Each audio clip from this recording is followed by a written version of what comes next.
going on, everybody? C4 here. Welcome back to the channel, and today I'm here for my final 2021 NFL mock draft as I go through what I think these teams are going to do in their draft. It's not so me drafting for the teams, it's my final prediction so that I can kind of see on Thursday after the first round is done how many of these picks I was able to get right. In 2019, I got 10 picks correct, which, I mean, not to blow smoke, but generally, like, the experts, you know, look at Daniel Jeremiah, Kuiper, all these guys, they generally get between like 8 and 15 picks right. If you get more than that, like 17, 18, 19, 20, you're like S tier for that year. And I've never been around there, but I got 10 picks right in 2019. My best shoutouts, I got N'Keal Harry to the Patriots, Titus Howard to the Houston Texans, and then last year in 2020, I got 11 picks correct.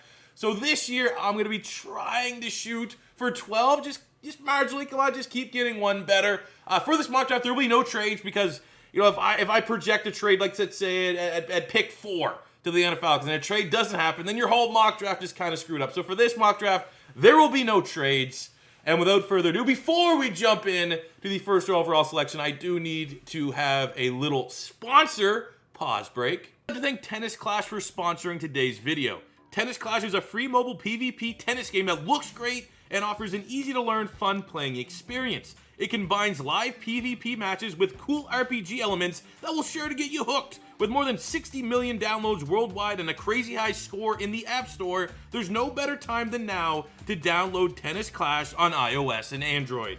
To help you guys out, make sure when you download it, you get it from the links in the description box below, or you scan the QR code that you're seeing right now to get 200 gems and 500 gold to give you that overpowered start in Tennis Clash that you deserve. All right, let's find our first victim here. Now, the controls of Tennis Clash, very simplistic, very easy to get a hang of. The quicker you swipe on your phone screen, the harder you hit the ball. And let's be honest, we're all about building a powerhouse here when I'm making my guy. There's just too much to handle on these serves. You can touch anywhere on the court to move your player to try and rebound the ball and hit it back to your opponent. And obviously, like me, as you can see, there's no contest. Too much power. Download Tennis Clash now for free in the link in the description and get 200 gems and 500 gold for supporting my channel. Okay, we're back, and without further ado, getting right into it. Number 1 overall pick. You know, give me my 1 for 1 on the official score chart. Trevor Lawrence going to the Jacksonville Jaguars. He's pretty much like you made a quarterback prospect in an absolute lab. From an athletic standpoint, the height is there, prototypical size, athleticism is very, I mean, he's going to be so overpowered in Madden 22. Like, no one's really talking about that yet, but Trevor Lawrence is going to be so overpowered in the upcoming Madden. From a mental standpoint, he's as good as he gets from college. I mean, some questionable interceptions, maybe some consistency issues with his accuracy, but really as home run of a quarterback as you can get. The only downside is not necessarily Trevor Lawrence, it's the team that he's going to. This is all, the ball is in the Jacksonville Jaguars court not to screw up Trevor Lawrence. And they have a lot of it going against, like, when was the last time they actually got a good franchise quarterback? Is the level of talent around Trevor Lawrence good enough? Is Urban Meyer going to be a good NFL coach? Like, those are the 3 things that I'm more worried about when it comes to Trevor Lawrence as a prospect. But absolutely, there's your guy at first overall. For the second pick, surprise, surprise, I'm going Zach Wilson. Absolutely not. I mean, there could be a chance. Like, this could be the first pick that completely dumps everyone's mock drafts on their heads. I just don't think they're not going to go Zach Wilson, a.k.a. Baby Baker Mayfield. 40-plus touchdowns responsible for last year at BYU. You get the accuracy, you get the arm talent, you get the athleticism, you get the off-script playmaking ability. If you can't get Trevor Lawrence, Zach Wilson is a hell of a consolation prize, and definitely the reason why the Jets felt comfortable moving on from Sam Darnold. Zach Wilson at 2 to the Jets. Again, just walk it up to the podium. It's going to happen. All right, where things start to get interesting. Pick number 3, the 49ers. If you believe the media, it's down to 2 players. It's either Trey Lance or Mac Jones. For whatever reason, Justin Fields, from the media standpoint, could be a smokescreen, is not included. I do think I'm going Trey Lance. Here's why I'm going Trey Lance. I'm going Trey Lance because I went with Trey Lance as soon as the 49ers announced that they're moving up to this pick, because I do think that what you have to do to fix in Trey Lance is easier than what you have to do to fix in someone like Justin Fields. But also, he's a year younger than Justin Fields. He's almost 2 years younger than Mac Jones. So from like an NFL rookie contract standpoint, not great, but from a development standpoint, if you expect this guy to be your franchise quarterback long-term, he's going to make it into that second contract, you're going to have 2 years of development if we're comparing him to Mac Jones. Those are 2 years of development with Kyle Shanahan as your QB coach? Is Kyle Shanahan as a guy that's molding and developing that versus someone like Mac Jones, who's pretty much pro-ready, but he's at his ceiling? I don't think there's a lot more room to grow with someone like Mac Jones. Plus, a lot of people are dogging Trey Lance for the level of competition. I do think that is kind of fair. But this is a guy that in 2019, his last full year as starter at North Dakota State is, Carson Wentz worked out fairly well for most of his career so far. He had 42 total touchdowns and no interceptions. Like, it's an all-time S-tier season for a quarterback, and given the fact that he has the upside, given the fact that Kyle Shanahan probably wants a quarterback that he can mold, it just makes too much sense for me for them to go Trey Lance than it would be for them just to trade up, trade future drafts just to get Mac Jones. Doesn't make a whole lot of sense. But I will say, if I am a Niner fan, I am a little bit worried because the Niners generally as an organization got the Jimmy Garoppolo thing wrong. In terms of what they traded to the Patriots, the contract extension, the massive contract extension, and now it looks like they're trying to trade him. They already kind of fumbled one quarterback. If they did this trade to get Mac Jones, that could absolutely be their line of thinking, and they have shown in the past bad judgment when it comes to evaluating and pulling the trigger on what they think is their franchise QB. Now we're here at pick 4. This is kind of another tough one because are Atlanta going to really move on from Matt Ryan? They could. I don't think drafting Justin Fields would be the end of the world. I just think the hiring of Arthur Smith, seeing the work he did with Ryan Tannehill, taking a veteran quarterback and taking their game to another level, that's kind of, it's easy to connect the dots of that's what he's supposed to be in there in Atlanta, is still to salvage Matt Ryan's career, because I still think Matt Ryan absolutely can and will be a top 10 quarterback. And now there's potential smokescreen that they could be trading Julio Jones and Jamar Chase could be in play at 4. I'm going to go with the popular pick right now for Atlanta, and I'm going to go with Kyle Pitts because he truly is, it's not just a fancy buzzword. He's a unicorn. He's not really a tight end, man. He's a receiver. He's literally Travis Kelce, because I don't think nowadays you see Travis Kelce last year almost, what was he, in the top 5, top 10 receiving yards, receiving touchdowns? That's more than a tight end than what you think classically of, he lines up, he blocks, got to be well-rounded. Kyle Pitts is going to be a top receiver. Rather, he lines up a tight end slot on the outside. He can do all of those things. So if you do move on from Julio Jones, he's as freaky of a receiver that's going to be worth a top 10 pick. That could, I'm not going to say he's going to be Julio Jones, but, Kyle Pitts, stylistically, athletically, he's more like, a Calvin Johnson or a Mike Evans than he is, a classic tight end like a TJ Hawkinson or a Noah Fant or any of those guys. But I think ultimately you keep Julio Jones, you shut down that nonsense, and Kyle Pitts is going to be a legitimate tight end 1 and could probably be wide receiver 3 in that offense. You have Calvin Ridley, Julio Jones, and Pitts. You just have him move all around. And ultimately, they did not get great return on investment in the trade last year to get Hayden Hurst, but Hayden Hurst can be a solid tight end too. And then you look at Kyle Pitts. I don't think if Kyle Pitts suffered was a real dirty hit against Georgia. If Kyle Pitts played all the games last year with Florida, he probably would have been top 5, top 3 in Heisman. 8 games, almost 800 yards and 12 touchdowns. And then at his pro day, a 4.40 flat in the 40. He's an absolute beast, man. I think this would be a home run pick for the Atlanta Falcons. Give Matt Ryan another weapon and see what he can do. And hopefully you keep Julio Jones, because Julio Jones and Kyle Pitts on the same offense, I might be drafting and overdrafting Matt Ryan in fantasy football next season.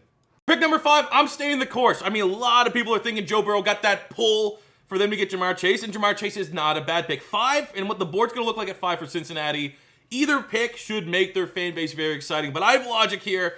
I'm having to go Sewell, because first of all, people are kind of coming at me with the idea that, okay, they got Riley Reef, so now they're not going to go. Riley Reef was a liability for the Minnesota Vikings, and he was kind of solid last season, right? That does not give you enough stability at that tackle spot to ignore the best tackle prospect I've seen since Trent Williams. And if you really want to get another wide receiver, because you have Boyd in the slot, T. Higgins on the outside, and you have Auden Tate or something like that, but you want to get in maybe that other outside boundary wide receiver, I think there's a better shot at getting Sewell here at 5, and then in the second round, you're going to have maybe a Bateman, Tony, Terrace Marshall, Monroe St. Brown, De'Ami Brown. If you want to grab one of those wide receivers, the guys are going to be available to the Browns in the second round are going to be better than the tackles that would be available in the second round if at pick 5 they want Jamar Chase. And I think ultimately, hey, you know who else Joe Burrow threw it to at LSU? Terrace Marshall Jr. So I think if you can get Sewell and then Marshall Jr. as your first and second round picks, that's going to look a lot better than Jamar Chase at 5 and then getting Eckenberg, Redunds, or like a guy like Mayfield or Leatherwood, that might not necessarily be tackles at the next level. You could be overdrafting a guard. Pick 6 for the Dolphins. I mean, let's just run this one up. Tua's going to be their guy, as far as we know, because all breaks have been pressed on potential Deshaun Watson trades. So at this point, prioritizing the success long-term of Tua Tagovailoa. I think if Sewell's still there, that absolutely could be the pick. There's some rumblings that maybe they could kick Hunt into guard and have Sewell be a tackle. But either way, Jamar Chase is wide receiver 1, would be wide receiver 1 on the Miami Dolphins, and would give you the most success for Tua to be good by giving him the best wide receiver in this draft. Pretty much Devontae Adams 2.0. That is, why did Philly trade back? I hate my life. 7 for the Detroit Lions. Lots of options here for the Detroit Lions. I literally think the entire board right here all makes sense. You could see them going Justin Fields and not really believe in Jared Goff and have Jared Goff be that stopgap quarterback. You have Waddle and Devontae Smith at wide receiver, now with no more Kenny Golladay. They're very much looking for a wide receiver. I do think size concerns could make pick 7 for Detroit maybe a little sour on either one of these wide receivers. And again, need guys for Jared Goff to throw to. Surtain, I think there's a side of me that would love to see Patrick Surtain and Jeff Okudah, like them having the top 2 corner prospects from last year's draft long term should be great. Rashaan Slater at tackle. They threw a lot of money at Big V to be the right tackle last season. Did not work out particularly good. And you need to keep Jared Goff upright. Struggles a lot when he's under pressure. But I think they're going to go BPA, and it's going to be Micah Parsons. I don't know why. I'm feeling Micah Parsons to Detroit. That's like one of those things where, like, do I think I would go Micah Parsons? If they give him the okay for off the field, and I think Dan Quinn would be a little bit hands-on from that standpoint, because I don't think Dan Quinn would give an okay to a guy that has, at least if you're going deep into the scouting community, some off the field concerns. But if Dan Quinn gives the okay on all those guys on the big board, I think they go with the guy that has the highest ceiling, and that's going to be Micah Parsons, who, 22 years old, elite production, started as a defensive end, can blitz very, very well, S-tier athlete, 4.36 in the 40, a sub 7-second 3-cone drill. It's just, as long as the off-the-field stuff gets the okay, I think I could just totally see Detroit going, screw it, let's get the guy that has the best chance at being an all-pro. And out of all those guys, there's very much Smith, Slater, Surtain, Waddle, and Fields, all-pro potential. I think Micah Parsons might have a slight edge. Pick number 8, not really going to waste a whole lot of time here. I think this is a very easy selection for the Panthers to make, and that is Rashaan Slater, tackle from Northwestern. You look at their tackle depth chart right now, it's Taylor Moton, and that's about it. I like the trade to go and get Sam Darnold. You have some nice skill position players, Christian McCaffrey, DJ Moore, Robbie Anderson, that you can work with, but we've seen firsthand with the New York Jets, if you do not have a good offensive line, Sam Darnold's going to struggle, and why put him in somewhat of a similar environment that wasn't working with the Jets? Build up a great offensive line, and adding a piece like Rashaan Slater inside of the top 10, you can't go wrong for the Carolina Panthers. Pick 9 for the Denver Broncos. I think, obviously, with no trades, I think if the board starts to look like this, Denver's going to be very paranoid that someone's going to leapfrog them. But I do think 9 or anything between, the board starts to look like this, Justin Fields is going to end up a member of the Denver Broncos. Drew Lock is over. Justin Fields, very high ceiling. As I did my final QB rankings, I just had to kind of go with my gut and put him ahead of Trey Lance. I don't know, man. It's going to be so polarizing. Who is going to have the better career between Justin Fields and Trey Lance? I think those are going to be the guys you can pair, and then you're going to have the Zach Wilsons and Trevor Lawrences. But I just think ultimately for the Denver Broncos, they don't have their quarterback, and Justin Fields has a lot higher chance of developing into a franchise quarterback than Drew Lock from what we've seen so far. And when you look at the skill position players for Denver, absolutely guys that can maximize the talent there for Justin Fields. Continue to shore up the offensive line, maybe bring in another running back to complement Evan Gordon. But that is a very interesting offense if you throw in a Justin Fields for the 2021 season. Kind of like the Carolina Panthers pick and really the Denver Broncos one, Dallas is going to be running this pick up to the board, and at pick 10, they need help badly in their secondary, and they're going to have their choice of whoever they think the top corner is, be it Patrick Surtain, be it J.C. Horn. I think one of those guys will be a lock to Dallas at pick 10. I just have Surtain a little bit safer of a prospect than J.C. Horn, and absolutely will hit the ground running and be a day one starter for the Dallas Cowboys on the back of that defense, reuniting with Trayvon Diggs. Pick 11 for the Giants. I think this is going to be my first pick, kind of going on the board. I could see them going Jalen Waddle or Devontae Smith. I could see that happening. But I kind of view Dave Gettleman as a guy that likes to fill in his needs. He got his wide receiver 1 in Kenny Golladay. Now, why would they exude another premier pick to that wide receiver position when that was their premier signing in free agency? Now, they absolutely could, because they could use a Jalen Waddle or Devontae Smith. But you know what they're missing in a massive hole? That's on the offensive line. By releasing Kevin Zeitler, they don't really have a right guard. They don't even really have a right tackle, depending on how they feel about Matt Peart. So why not get 2 birds stoned at once? And I'm going to have them get Elijah Vera Tucker, who some of the most reputable guys, like Zerline had him going to the Giants. I know Daniel Jeremiah has him, I think, at one point higher rated than Pete Sewell, maybe the highest rated lineman available. But he's either going to be a really good tackle or a really good guard. I think with this selection at pick 11 for the New York Giants, you're solidifying at least one of those spots on the right-hand side of the offensive line. And while the argument absolutely could be made that Jalen Waddle, Devontae Smith, throwing all the weapons you possibly can to see if Daniel Jones can finally take that next step in his game this season is important, I think you get as much value, if not more value, protecting him up front with Elijah Vera Tucker. This was always going to be the toughest selection for this mock draft. It's what do I think the Eagles are going to do? And I was kind of hoping at least one of these 2 guys between Waddle and Devontae Smith would be off, so it was obvious for me to go.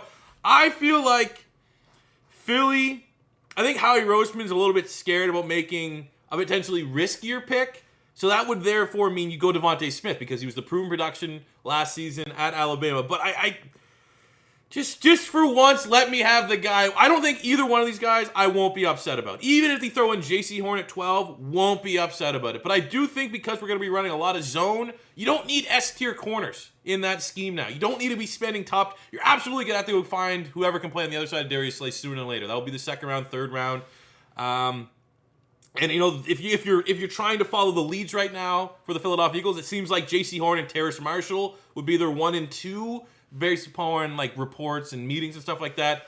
I just think, you know, Sirianni's most productive receiver, most successful wide receiver so far since he's been in the league. Our new head coach was T.Y. Hilton as his starting wide receiver. My pro comp for Jalen Waddle is prime T.Y. Hilton, and I think the optics of Devontae Smith for me, if you remember coming into this college football season, Devontae Smith was a late 1st rounder, right? And the only thing that really kind of changed, because he was always showed the signs of a legitimate 1st round wide receiver, the only thing that changed was his production, right? You saw last season at Alabama, 117 catches, 1,800 yards, 23 touchdowns. Very good, because Jalen Waddle, unfortunately, because maybe there's some legitimate size concerns and injury concerns with Jalen Waddle, because wouldn't that be great if Philly drafted Jalen Waddle and he can't stay healthy in the NFL, because that's probably what will happen. But my point being is that Devontae Smith, the rise for him to now be from a late 1st round pick to a top 10 pick or fringe top 10 pick was how dominant he was in 2020. But the thing is that he had to pick, and this is credit to him, he had to pick up the slack because Jalen Waddle went down to injury. But if you look at Jalen Waddle and the pace that he was setting before he got injured, right? He ended up playing,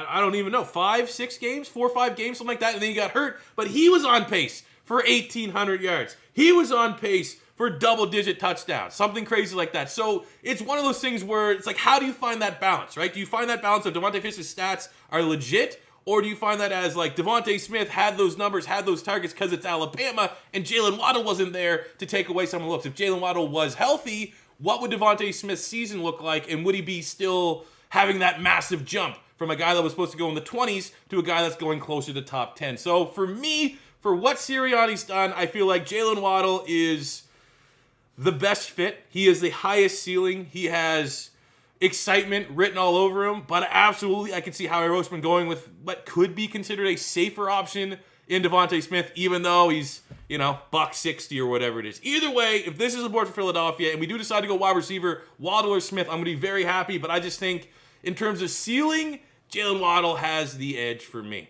Pick 13 for the Chargers. I think there's 2 spots they absolutely need to consider. I think offensive tackle, but given the tackles that are here, it's a little bit of a logjam as far as who should come off as tackle 3. My opinion, tackle 3 for me is Sam Cosmi from Texas, and then I'm throwing in Tevin Jenkins. Is that who you're going to be picking at 13? Or they equally have a bigger need on the back end of the defense, and for me, J.C. Horn is the guy that I think you get the most value at 13. Then clearly that 2nd round pick, that next pick, you're going to try and help out the offensive line because got to keep Justin Herbert healthy. You don't want to see what happened with Joe Burrow last year happen to Herbert now. But Herbert survived behind not great offensive line play.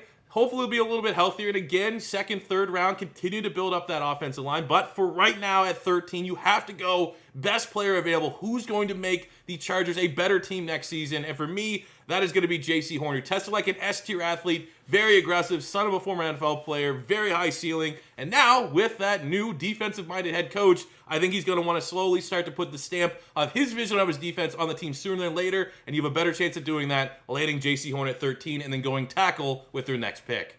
14 for the Minnesota Vikings. I think there's really two options that I like at this spot. Either we start with Christian Darrisaw, left tackle from Virginia Tech, should be able to come in, plug and play at left tackle, even though I do kind of like Cosme better. That could be a little bit too much of a reach for me trying to predict where they're actually going to go with the selection. Or I think someone like Jalen Phillips, who I have graded as my top edge rusher. That's kind of a popular pick right now for the Minnesota Vikings. But I think given the strength of their team, hopefully like a healthy Danielle Hunter coming back, doesn't get traded or anything like that, I'm going to have them go Christian Darrisaw, offensive tackle, because so much of their offense is predicated on being able to hold up at the line of scrimmage, being able to create holes for Dalvin Cook, keeping Kirk Cousins upright so we can hit the Justin Jeffersons and Adam Thielen. So I think solidifying that offensive line, getting an upgrade over Riley Reif should be top priority for the Minnesota Vikings. But honestly, good board for Minnesota to go a lot of different directions to get an impactful rookie for day one, like they did with Justin Jefferson last season.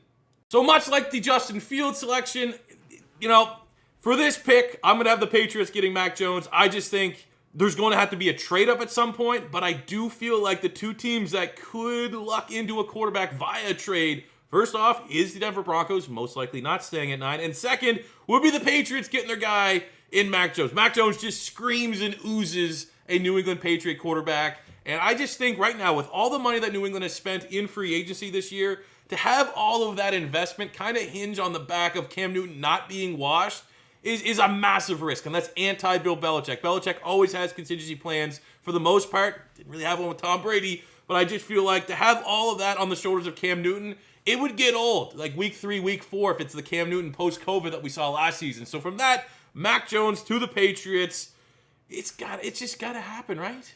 Even though there's that meme of like Bill Belichick looking disgusted at Mac Jones' pro day, I think that will be the selection there for the Patriots. At 16 for the Arizona Cardinals, maybe a little bit of a risky pick, but losing Pat Pete and only really having Byron Murphy back there at corner, it could be a risk where as long as the medicals all check off, which it sounds like teams are, kind of give them the okay, the thumbs up, I'm going to have them grab Caleb Farley here from Virginia Tech, who absolutely has a ceiling in comparison to the two corners that have already gone off the board, J.C. Horn and Patrick Surtain. There's a chance that if we can revisit this 2-3 years down the line, Caleb Farley could be the most successful of the two. So I think when you're a team like Arizona that just give me a guy that could start at this point in 16 that could contribute, I mean, I'm looking at the offensive line. Yeah, maybe you could find someone there. Defensively, an edge rusher, someone like Barmore, Jalen Phillips. You could go linebacker, find someone to pair with Jordan Hicks there a little bit. But how are you going to use Isaiah Simmons?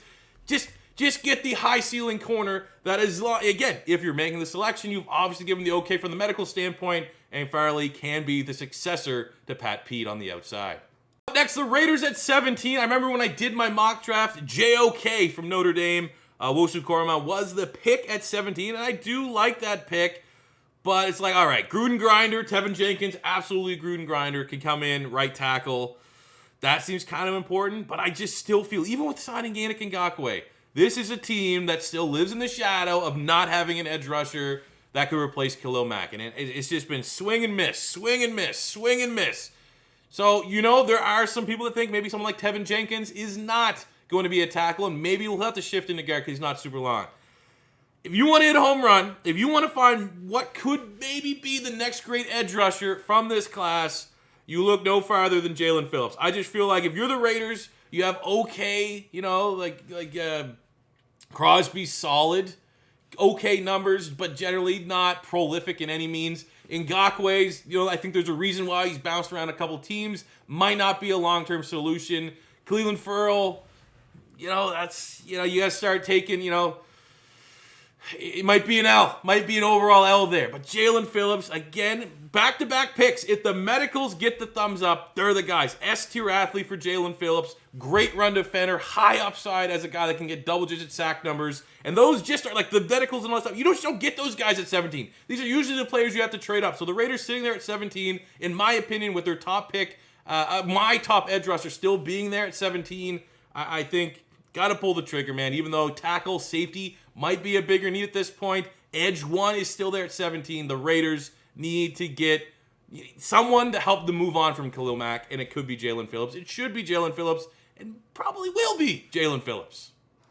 Next up for the Miami Dolphins, I think go a little bit of run at edge rushers. I like Kwity Paye to fit that hybrid front that they have there. I think he's going to be an incredibly versatile player. They just moved on. You know, they sent Shaq Lawson away to bring in Bernard McKinney at the linebacking spot. So I kind of feel like from that standpoint, who are you going to get to replace that?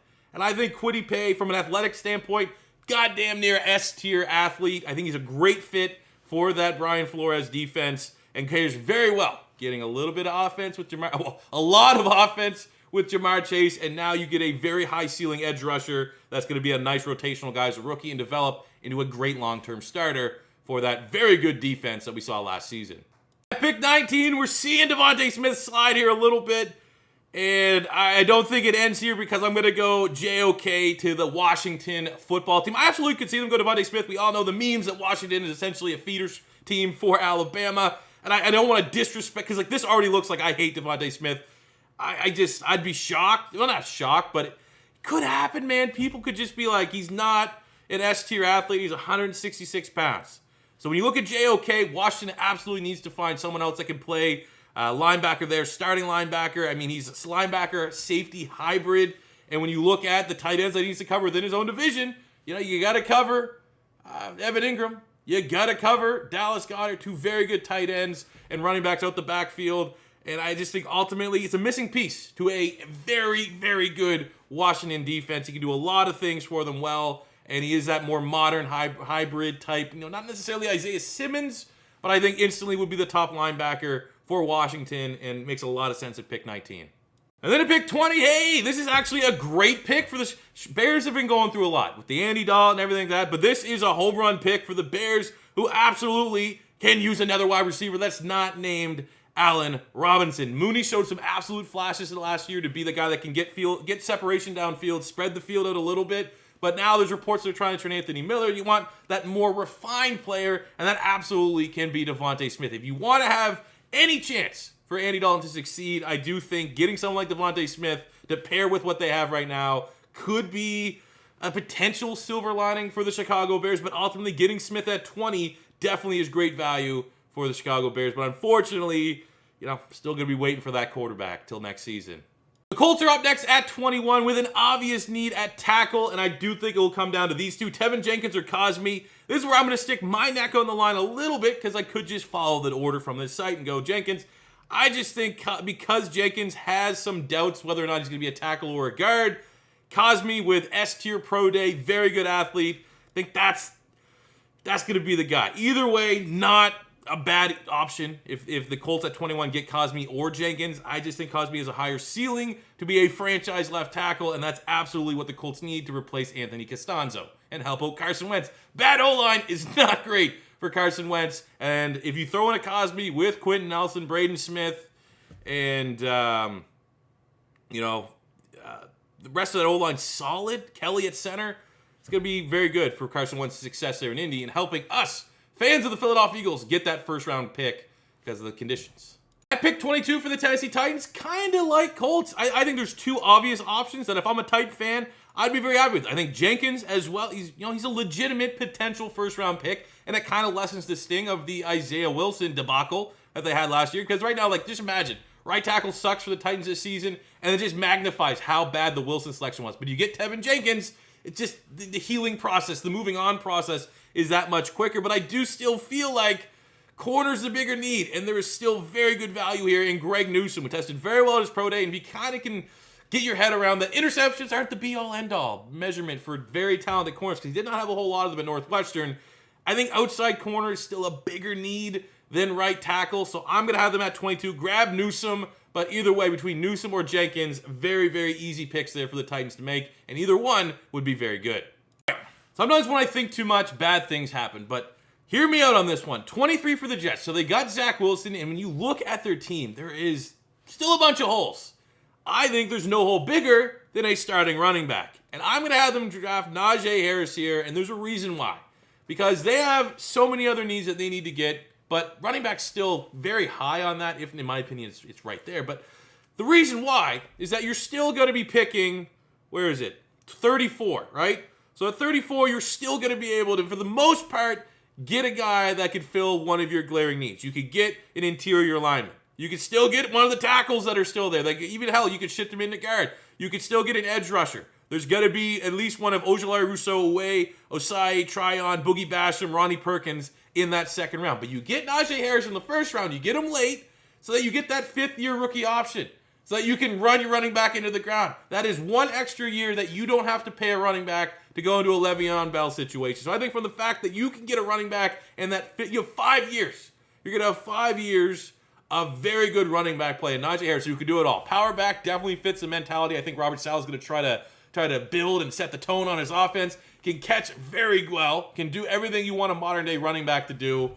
I just feel like you get that fifth year here and then you use that very high second round pick to check off another need. But in terms of contracts, that fifth year for Najee Harris kind of puts it over the edge for me, and have the Jets grab a running back at the bottom end of the first round. Pittsburgh Steelers up at 24, and I know Steeler fans are screaming that I don't have them go out and grab a running back. I'm not going to do that. I'm going to have you grab Creed Humphrey. Maybe a slight reach from this website. I just will be shocked if he doesn't go in the first round. You got to replace Pouncey to anchor the center of that offensive line. S-tier athlete for Creed Humphrey. I think a 9-9, almost a perfect 10, maybe even a perfect 10 in the RAS score. He's everything that you need for that offensive line just to keep on churning, act like nothing really happened at that center spot. So it's an unsexy position, but I'm not going running back for your Steelers. I think Creed Humphrey definitely sneaks into the first round. That's a great pick. Either him and or Lander Dickinson. Those are guys that if I'm the Steelers at 24, very happy if we can land either one of those two. 25 here for the Jacksonville Jaguars. I think they have two obvious, but two options that I think they should heavily weigh. Obviously, if they have Mareg as their top safety, they could look at him at a TCU. I don't have him. I just can't see how. I could see how, but Javon Holland's still my number one safety. I actually think Javon Holland would be a better fit for the Jags, but ultimately they also have a glaring need at offensive tackle, and there still is like an undisputed first-round caliber tackle still on the board. So at 25, I'm gonna have Jacksonville to help protect and give like the best base in front of Trevor Lawrence for him to succeed, and have them select Tevin Jenkins, the nasty mauler out of Oklahoma State. At 26 for the Cleveland Browns, they just recently released Sheldon Richardson to essentially shift his salary and contract onto Jadeveon Clowney, which therefore, with Richardson gone, Larry Ogunjobi gone, they need help at defensive tackle, and I'm going to have them get D-tackle 1 for me in this draft at 26, which is immense value in landing Christian Barmore from Alabama. Sure, there's some knocks about Barmore not being a full-time starter for most of his time there at Alabama. That's just what happens when you go to Alabama, but a very good athlete, very good upside from an interior pass rushing standpoint, and has the skill set to just develop into an all-out, complete, well-rounded defensive tackle in the NFL. Barmore, Clowney, Myles Garrett, pretty disgusting defensive line for the Browns, who, when you look at the roster, not a lot of holes for the Cleveland Browns, and they could plug one here at 26 away and have really one of the most complete rosters in the NFL entering next season.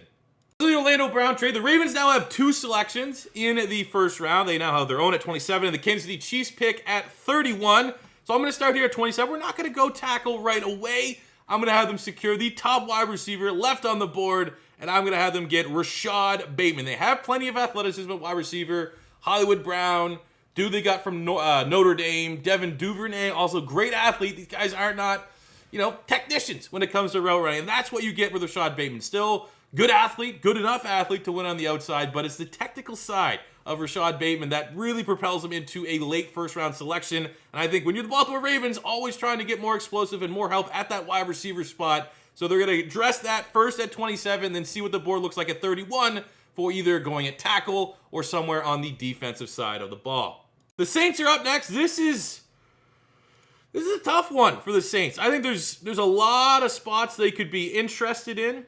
I think Zaven Collins not a great fit because he kind of overlaps with the dude they got from Wisconsin last year, Zach Bond. Like the kind of same role for a linebacker. His linebacker is a need. Wide receiver, I think someone like Kadarius Toney, Rondale Moore could do a lot for that offense. Could help out Jameis Winston. Corner is absolutely neat, especially with the off the field of Lattimore. But at 28, you'd have to reach in this situation. I think Stokes and Samuel, both could make some sense. I also think Jamin Davis from Kentucky makes a whole lot of sense. And I think he's probably the best fit. Seems to be getting a lot of momentum. And it's just weird for him to go ahead of Zaven Collins. But Zaven Collins' skill set is something they already have on their roster. I think someone like Davis at that linebacking spot could be a player they fall in love with. And while I do think corner it's like, I think they would go. I'm gonna stick my neck up. I'm gonna have Stokes because I really do think Stokes the 4.2 speed. I think he's a lot better than people right now are giving him credit. But I absolutely could see them going like Davis or Collins at linebacker. But with all the red flags, with all their lack of depth for outside corner, Stokes absolutely could be that fringe first, second rounder, and the Saints might need to reach because of obviously the issues going on with Lattimore. Pick 29 for the Green Bay Packers. Okay, have a little bit of fun with this one. They could use offensive tackle. Some good guys available there for sure.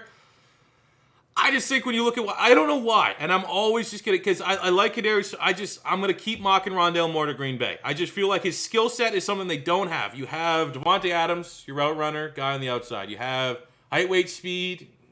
You want to improve over MVS, but like between him and Lazard, you have your, those guys on. Is Lazard even still there? I think he's still there, but MVS is still there. Height, weight, speed on the outside. Inconsistent hands, but still gives you a profile at wide receiver. Someone like Rondale Moore, gadget player on the offense, can do just everything, line up in the slot. Hell, I think you can get a little bit of him on the outside, even though you're terrified at 5'7", still can just run past people because he's S-tier athlete at that spot. I just think the most explosive playmaker that would help contribute right away for the Green Bay Packers to get back and get deep into the playoffs next season. For the players that are available left on the board, I don't know, man. I love this pairing. I love the idea of Rondale Moore going to Green Bay. So for my final mock, I'm going to make it happen. Pick 30 for the Buffalo Bills. Board kind of looks fairly solid for them. I'm going to have them get Azeez Ojulari at edge.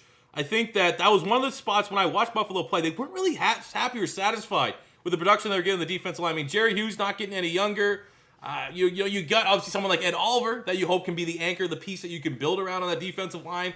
But definitely need to continue to find more edge production. Epineza, year 2, should be better. But I think given this is the board, and Azeez Ojulari could very well, for some teams, be edge 1 over a Jalen Phillips, over a Kwity Paye. Still there at 30. I think that's a good value pick there for the Buffalo Bills. I don't think if they don't go there, I think someone like Asante Samuel could also fill a need for them. But we'll go edge rusher because that's a little bit more premier of a position.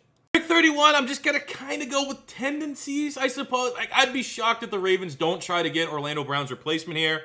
And there's some debate whether he's going to be a tackle or a guard.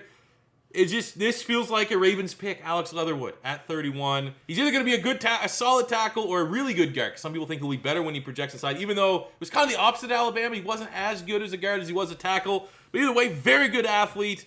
And, it's Baltimore. I don't know if they have a great history of taking Alabama players. It kind of feels like they take like the safe players, like the obvious players that maybe there could be some varying of opinion to a guy. Like Alex Leatherwood coming into this year was, top 5 tackle, right? And then you start to dissect his game a little bit, get a little bit worried. People tend to overthink the player. Baltimore does not overthink their picks, and I feel like Leatherwood will be the guy they try to use that Kansas City Chiefs pick on to replace Orlando Brown on the offensive line. Because it's very important they have that offensive line keep churning. Because if not, I don't know what Lamar Jackson and that offense would look like if they're not consistently winning at the line of scrimmage.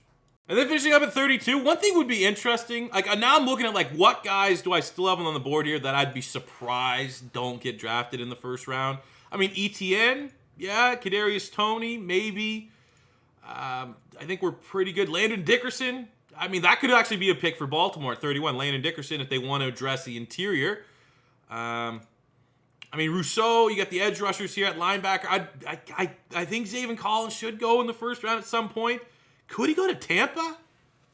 Depends how they view him. 6'3", 270. Do you think they could continue to develop it as an edge rusher? I don't know. They're probably not going to be looking at safety.